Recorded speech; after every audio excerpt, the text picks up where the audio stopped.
In the late 1800s, a spark in industry began, the very thing that would mold and change the ways we live today. Before the period of industrialization and urbanization, most Americans worked and lived in rural areas. When cities were first introduced, people saw that they offered many benefits that they weren't used to, such as transportation and housing space for workers. Urbanization is known as the growth of cities that resulted from the changes in jobs and location of workers.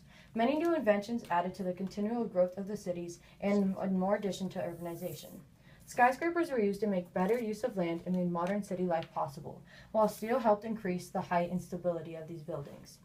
Elevators were built into skyscrapers and were key contributors to getting more people into these buildings. By the early 1900s, streetcars in American cities were carrying more than 5 billion passengers a year. In 1888, Richmond, Virginia became the first American city to have transportation system powered by electricity, while other cities, such as Chicago, moved their electric streetcars above street level, creating elevated or L lines.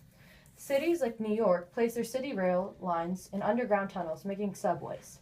With all these methods of transportation, the ability to live farther away from work was created, which helped new suburbs develop around cities. The concentration of people in cities increased the danger of disasters because of the tightly packed people and buildings. Overcrowding became a problem, along with sewage, crime, and tenement issues. Old buildings, landlord neglect, poor design, and little government power over the issue all contributed to the problems with tenements. Poor families typically had to crowd together in these. There was little fresh air and no running water. In order to get water, you had to collect it from faucets on the street, which was okay to be heated for bathing water, but very unsafe and unsanitary to drink.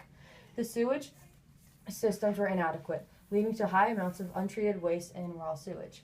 The sewage flowed in open gutters and threatened to spread disease, usually epidemics of cholera and typhoid fever. Neighborhoods with such conditions were known as slums. The lack of authority led to a rapid rise in crime in the cities. Without authoritative figures, such as police officers or firefighters, the masses of inhabitants and the nature of the cities provided more opportunities for thieves and pickpockets, as well as violence and murders. The increasing consumption of alcohol for people trying to escape the reality of their miserable lives was very common. Since there was no way out of the poverty trap, children would be forced to work in order to enable poor families to survive, restricting them by rendering them unable to receive an education and get better skilled jobs. The levels of immigration in the 1800s had a massive impact on urbanization in America. The number of immigrants increased each year, and between 1881 and 1890, over 5 million immigrants arrived in America. The majority of immigrants were unskilled and flocked to cities in search of a new life and employment in the factories. The low-paid, unskilled immigrants lived in cheap, dirty, crowded conditions and faced discrimination in the workplace from American-born workers. Urban reformers were people who fought to create changes that would solve the problems of poverty and slums. The movement was led by Protestant ministers and based on Christian values.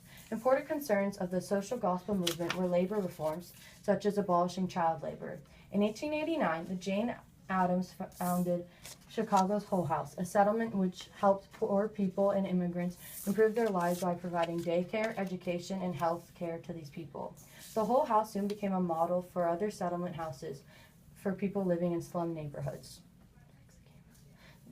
The solutions to overcrowding and poverty were settlement houses and political machines, while the solution for immigration to ban specific groups to coming in America placed taxes on new immigrants.